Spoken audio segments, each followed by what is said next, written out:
はい、こんにちは、腰痛マンです。本日ご紹介するお車はこちら、コンパーノレッドが鮮烈な7代目のダイハツムーブグレードは X となります。何年ぶりですかね、7、8年ぶりぐらいモデルチェンジをしまして、で、いよいよついにこちらもスライドドアになったというモデルとなっております。ベースはもうすでに出ておりましたムーブキャンバスがベースとなっていて、側を、いつものムーブに仕立てたものというふうに考えていいと思います。ただですね、結構外装だけじゃなくて内装もムーブっぽくなってますので、この辺りを今回は見ていきつつ、あとは走行性能ですね。スライドドアになって重くなった分、今までのムーブのハイトワゴンの軽快さっていうのはどうなっているのかというところも含めて見ていきたいと思います。ではスタート。はい、フロントですね。フロントマスクは何とも、今の日産デイズっぽいマスクとなっております。もともとデイズがちょっとダイハツっぽいなというデザインだったんで、その辺共通してるあれになったんでしょうね、きっと。で、サイドビューですね。サイドビューもこちらですね、キックアップしたリアウィンドウの部分っていうのが、日産のルークスっぽいなっていうところを感じますね。リアは先代のムーブっぽいというか、なんかムーブカスタムっぽい形となってますね。ちょっとアニメっぽいかなという感じがありますが、なかなか歌舞伎っぽい顔になっているかなという印象があります。なので、デイズに似てるっちゃ似てるんですけど、あっちほど彫りが深くないっていうと語弊があるかもしれないんですけども、なんでしょう、結構日産の軽ってうねうねしてるラインがあるんですけど、こっちについては、平面のところにディティールを埋め込んだ感じになってて、そこまでうねうねはしてないというスタイルになってるかなと感じました。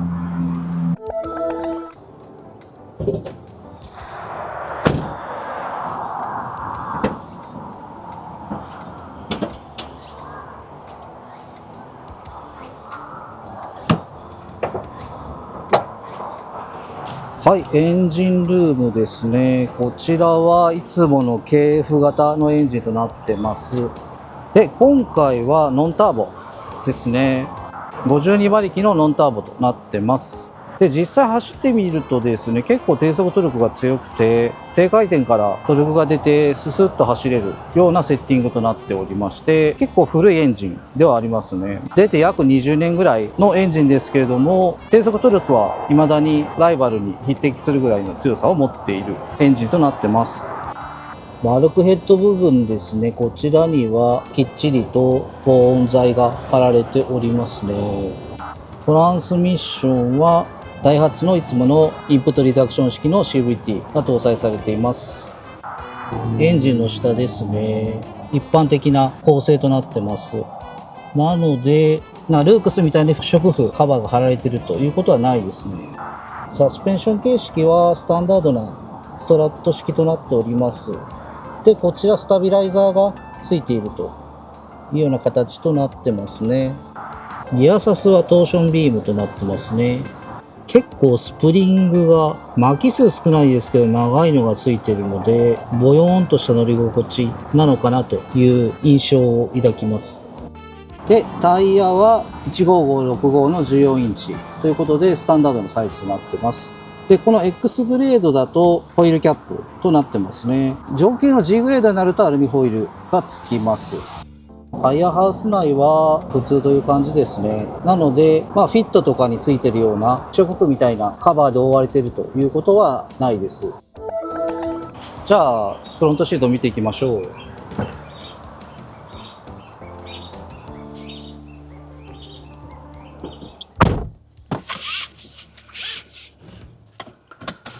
はい、フロントシートですね。こちら、ざっくりとしたファブリックとなっておりまして、腰掛けた時の最初の感想としては結構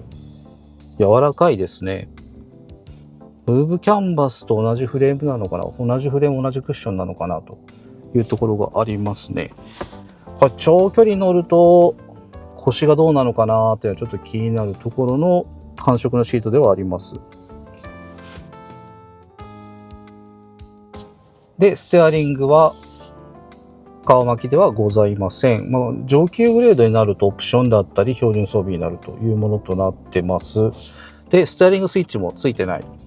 ものとなってて、ここに CVT の変速制御を変えるパワースイッチだけついてますね。で、調整機構はこの X グレード以上だとチルトがつきますということで、こんな感じで調整することができます。で、シートリフターもついてまして、結構高くまで上がりますね。で、上げた時でも頭上空間はそれなりにスペースがあるので、これは全然実用的な調整範囲となってます。で、こうするとボンネットの縁が見えるというところですね。はい。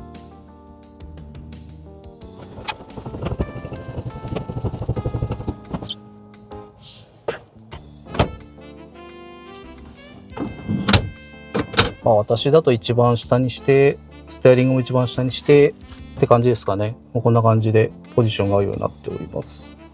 メーターはアナログ式のメーターと液晶の組み合わせとなってます。で、白黒のコントラストの高い液晶なので非常に見やすくなってますね。このグレードだと左側の液晶がデッドスペースになっているっていうのが残念というところですね。で、こちらですね、アームレストがついてます。肘掛けの部分が蓋になっているので硬いのがちょっと残念なんですが、若干ほんの少し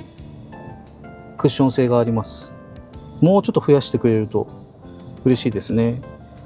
で、こちらなんですけど、ペットボトルは入らないぐらいのスペースがあります。20センチの定規も入らないので、財布もちょっと厳しいかな。入った。財布ぐらいなら入るスペースがありますね。長財布は入ると思います。ムーブコンテなどだとここまでカップホルダーがあったりしたんですけど、こちらはついてなくて短くなってますね。で、乗り降りは、ハイトワゴンなのでですね、ここは全然問題なくできます。ではリアシート乗ってきます。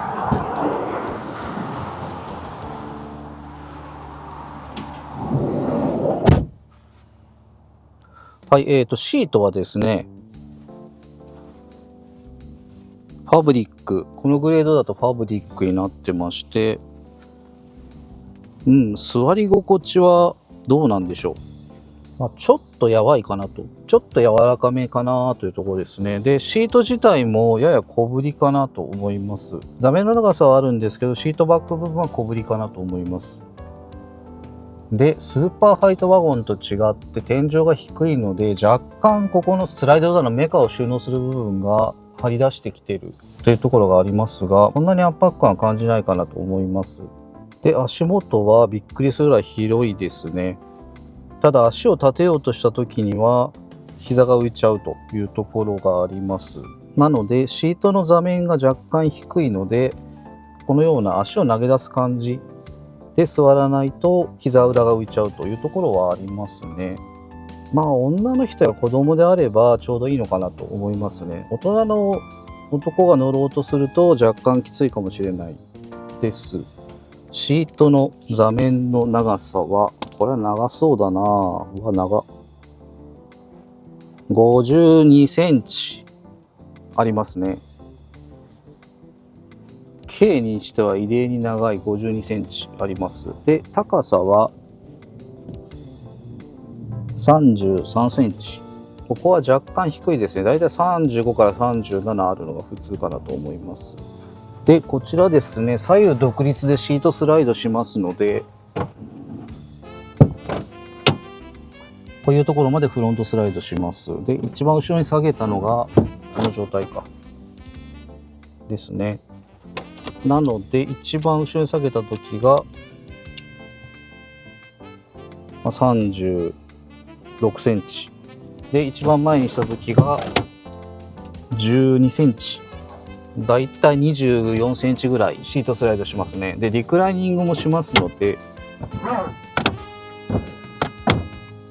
ここからここまでリクライニングしますね。なんでサボるにはちょうどいい感じとなっております。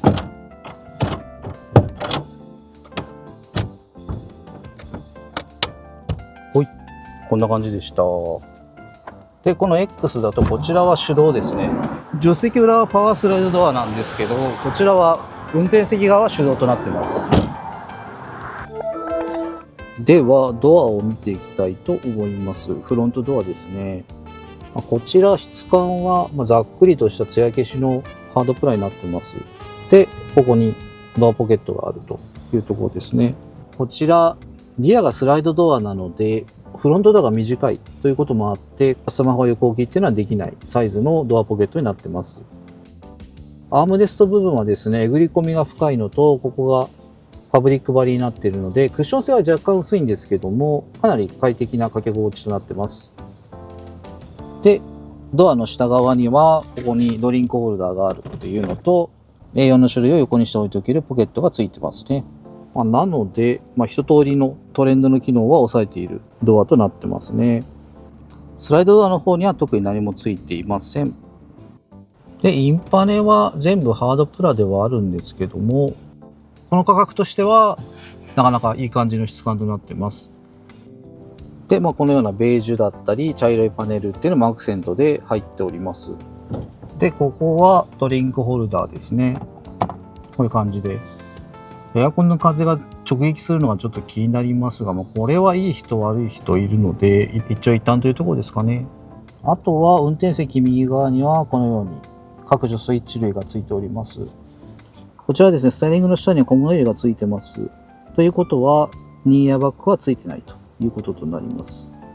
で、こちらですね、ディスプレイオーディオ兼ナビゲーションがついてます。USB を接続することでスマホ連携ができます。このベゼルが目立たないのが非常に良いです。ナビの下には小物入れがついておりますので、こんな感じでスマホを入れるスペースができております。で、この X グレード以上だとこちらがフロートエアコンになります。で、ここにも小物入れがあります。ペットボトルが入ると良かったんですけど、ちょっと厳しいですね。スマホを入れたり、小物入れたりっていうのができます。もともとは何のスペースだったんでしょうね。なんかここに引き出し式のカップホルダーつけてくれてもよかったような気がしますが、ここにはコンビニフックがついてます。最近のは収納式じゃなくなったのがちょっと残念ですね。で、センターコンソールの付け根の部分にはこちらですね、アクセサリーソケットがついてます。あとは4駆だとこの辺シートヒーターのスイッチがつくのかなという蓋がついております。助手席の前にはオープントレイがあります。なのでペットボトル入れたりいろんなものをポンポン放り込んだりってことができますね。ここに蓋がありますが、こちらはおそらくメーカーオプションのナビをつけるとここに接続用の USB ソケットがつくんだろうなと思います。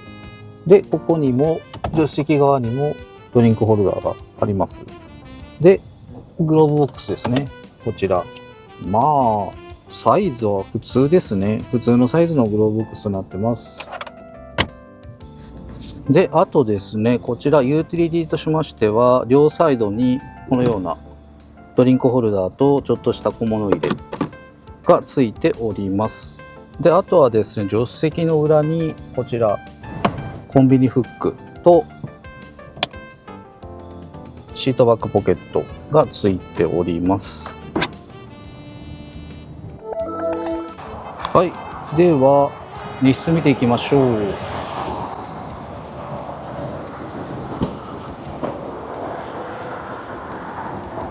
はい、荷室は今ですね、シートを一番後ろにした状態なんでかなり狭いですね。この時は幅が86センチとなってます。で、奥行きの方はこのガードの部分までで29センチということで、最小レベルとなってますね。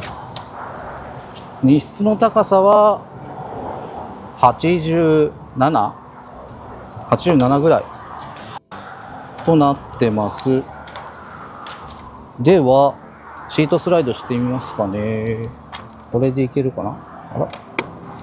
シートスライドはこっちだけか。こっちだけでした。一番前にした時にシートを一番前にするとびっくりするぐらい広い荷室となりますが、この時が53センチとなってます。で、さらにこの下ですね、下には見えますでしょうか。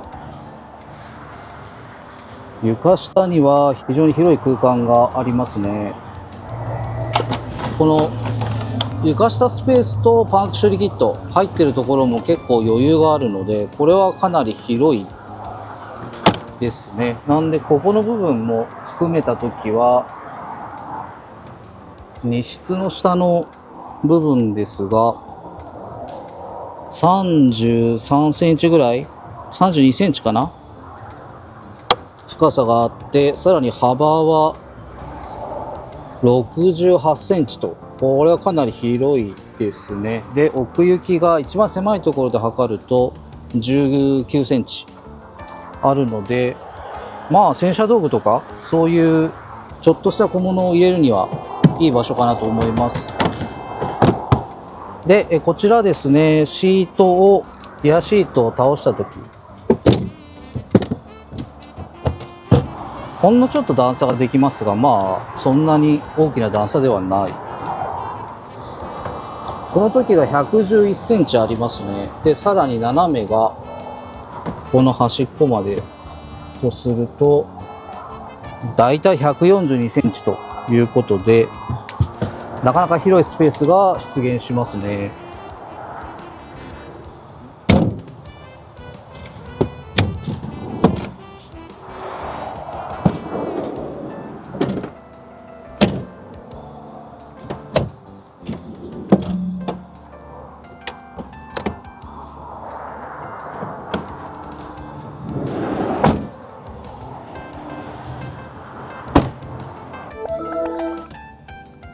ロービーム、ハイビームでハザード。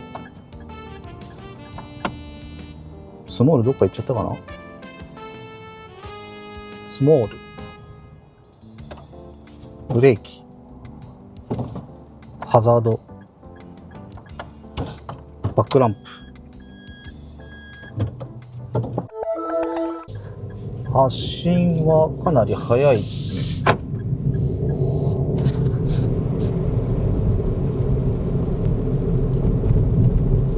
若干エンジンはうなりますが、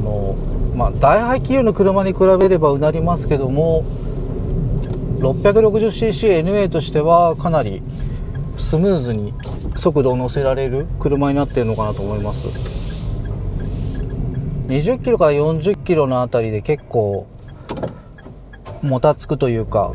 エンジンがうなって発進する車、軽自動車の NA って多いですけど、こちらはその辺がだいぶ軽減されてますね。なのでこれだと NA で全然十分ですねというところです。KF エンジンも結構長いですけど、まだまだトルクはある、底力があるエンジンですね。で、ロードノイズもまあまあいい感じ。さすがに高級車とかサルーンに比べると音はしますが、結構遮音されてるかなという感じの音になってます。なので発進する時に若干 CVT の音だと思うんですけど、ベルトノイズみたいなドキュ音がするっていうところがありますが、他の部分ですね、ロードノイズなどの部分についてはなかなか頑張ってるかなと思います。このクソうるさい1号バイパスの荒れた路面の上でも結構いい感じ。下手な車だともっとゴーゴーザーザー言うんですけども、その部分がなかなか抑えられてていいと思います。なんでタイヤハウスの部分は特にこの不織布みたいな最近流行りのカバーがついてなかったですけども、内側とかなかなか防音してるんだろうなっていう感じの音の聞こえ方になってますね。水跳ね音、今雨が結構降ってるんですけども、スプラッシュ音が全然入ってこないというのがいいです。またシャーバシャバシャバシャって音が入ってこないので、結構快適に走ることができます。なので普及グレードの軽でこれぐらい静かだと全然満足感は高いのかなと思います。で、乗り心地ですね。乗り心地はなかなかにふんわりしててソフトな感じですね。段差を乗り越えた時も不満と段差をいなしてくれる感じで、一般道を走るんなら悪くないのかなと思います。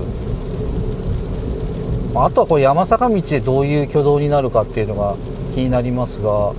そこまでふわふわではない、もうちょっと硬いけど柔らかい寄りなので、乗っててなんか硬いなとかドカドカするなっていうところはなくて、非常にスムーズに足が動いてるなっていうところですね。はい、じゃあ山坂道にやってきました。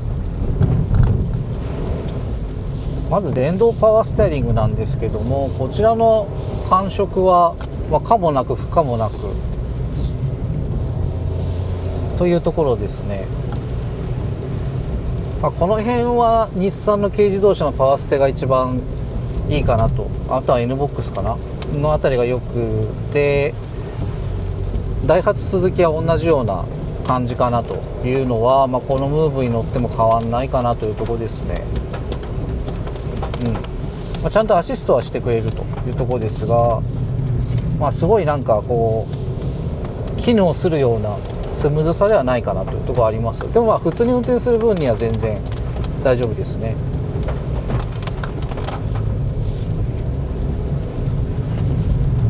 でボディは、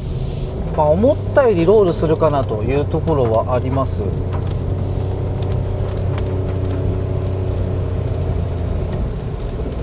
こう曲がっていくと結構沈み込むなっていう、ゆっくりなんですけどどこまで沈むのかなっていう先が見えない沈み方をするなというところですね。なので一般道の乗り心地とトレードオフで山坂道はあんまり得意じゃないんだろうなというところの走り方になってますね。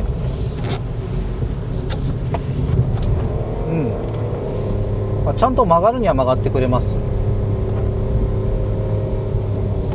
ただ結構物が右に左に動くロールをするので、ここはゆっくり走ろう山坂道という形ですね。はい、では下りですね、行ってみたいと思います。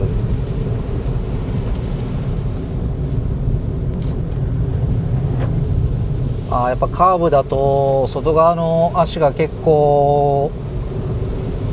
伸びてるなーっていうところで、内側の足がもうぐっともう沈み込んでるなっていうところがよくわかりますね。普通に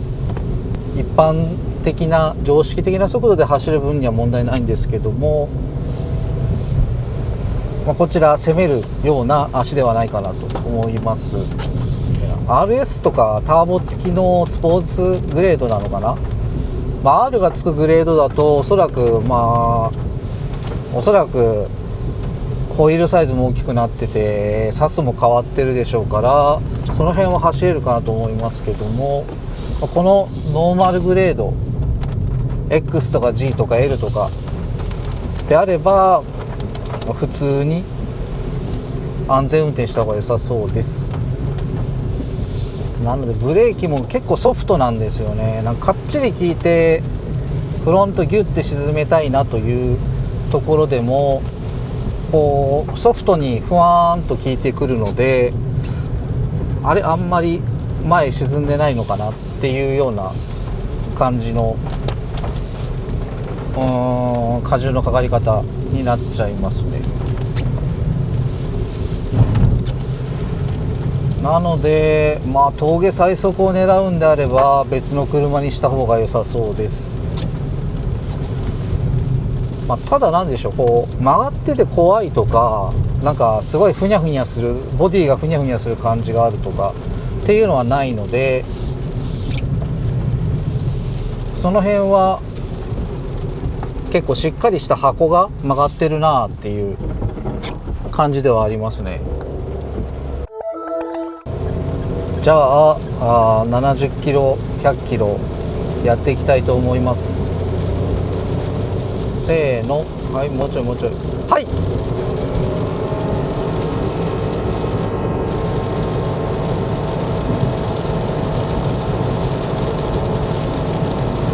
はい、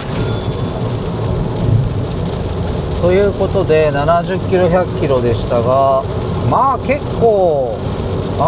普通かな、8秒から9秒ぐらいの普通のタイムのような気がしますね。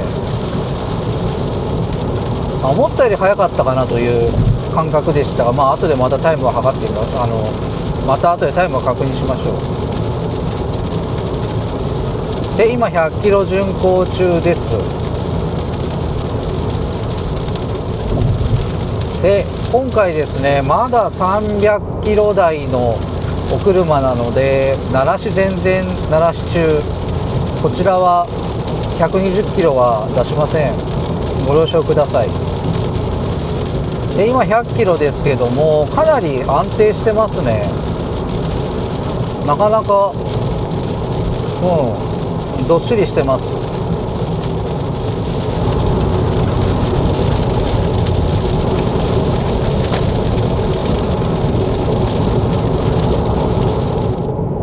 追い越し時の加速も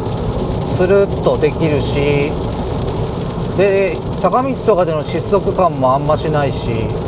なんかぬるっと速度が出てぬるっと速度維持ができるという感じです。で段差の当たりもかなりマイルド、音はするんですけども全然ショックが来ないというか、やっぱこれ足の下でうまく、こちらうまくいなしてくれますね。でトルクもあるので今ちょっと上り坂なんですけども、ここも前の車についていくには全然不自由しない加減速ができるので楽ですね。でロードノイズもそんなにうるさくないし、エンジン多分3000から4000の間で今回ってると思うんですけども、そこもそんなに、うるさいと感じないというところ。ただガラスと屋根に当たる雨音がなかなかうるさいですね。であとはダイハツのウインカーですね。こちらクリックされるところがない、この独特の戻し方操作っていうのはちょっと慣れないなっていうのはありますね。はい、今90キロで走ってます。このスピードであれば全然楽に走れますね。なんかすごいソフトに道の上を走ってくれます。なんでこの車はなかなかソフトですね。一般道の乗り心地もソフトだし、加速感も結構ソフトだし、なかなかソフトな車だなというふうに思いました。しかし最近の軽はよくできてますね。低速トルクもあるし、高速道路でもしっかり回るし、しっかりスピードが出るし、進化してるんだなっていうのを感じますね。なんでこれ乗ってれば間違いない、間違いない、不満は出ないかなという車になってます。あと90キロはすごく普通に走ってくれます。とても走りやすいですね。今回約160.6 キロ走って燃費は 18.2 キロリッターとなりました。レースのムーブキャンバスよりもだいぶ良い結果となりました。寝ている A ピラーなどによる空力性能向上や制御の洗練によるものでしょうか。このムーブですね、最近軽の値段が高くはなりましたけども、高くなった分だけの価値はあるかなと思います。これで170万だったかな、160万だったかなであれば、動力性能とか内装の質感とか的にありですね。これはスーパーハイドバーモードスペースは広くないですけれども、走行安定性はスライドドアになってもしっかりと担保されている、若干足が柔らかいところはこのグレードだとありましたけれども、基本性能はしっかりしててすごく走りやすいので、でかつ安いというところがあって、それでも装備は十分以上についているというところですので、これは全然お買い得だと思います。なのでムーブは今回スライドドアになってもやっぱりブレッド&バター感のあるベーシックカーっていうところのポジションは堅持してるなというふうに思いました。で今回の7代目ムーブ LA850 ムーブ、私の欲しい度は 80%、4 点ですね。6代目は若干足が硬かったというところはありましたが、とても走りは良かった。で7代目は若干足が柔らかくはなっていますが、それでもスーパーハイトワゴンに比べれば全然安定しているというところがございますので、こちらはいいかなと思います。私としては山坂道も楽しみたいなというところがあるので、そうなるともうちょっとこの足が固めで走りに重きを置いた車がいいなと思うんですけども、山坂道というところを置いとけばこれはすごく良い車だと思います。今ですね、この背の低いタイプのスライドドアの軽っていうと、ムーブキャンバス、ワゴン R スマイルというガーディー系の甘いフェイスの車となってますけども、こちらは普通のハイトワゴン、正当なハイトワゴンスタイルでスライドドアとなってますので、選択肢としては、あれほど甘いマスク、ガーディー系の内装っていうのがいらない方は、こちらムーブ一択なのかなというふうに思います。なので年齢層だったり性別問わずにすっきり使える車だなという仕上がりになっております。はい、ということで今回もご視聴いただきありがとうございました。面白かったら高評価、チャンネル登録ぜひお願いします。では次の車やガジェットでお会いしましょう。さようなら。